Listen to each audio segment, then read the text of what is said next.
Hello বন্ধুরা, আজকে আমাদের মামা আসবে বলে এই যে মুরগির মাংস,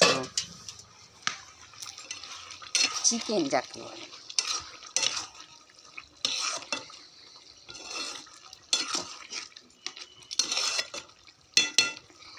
চিকেন চাপিয়েছি। এই যে হচ্ছে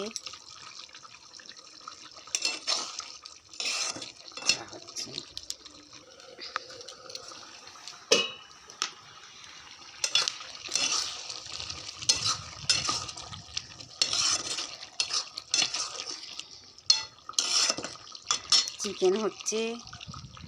এই যে পোস্ততে আলু ভাজা, পোস্ততে বেগুন ভাজা, আর এই যে তেঁতুলের চাটনি। আজকের আমাদের দুপুরবেলা মেনু এই যে হয়ে গেছে এগুলো। এই যে দেখেছেন, গরম গরম ভাত।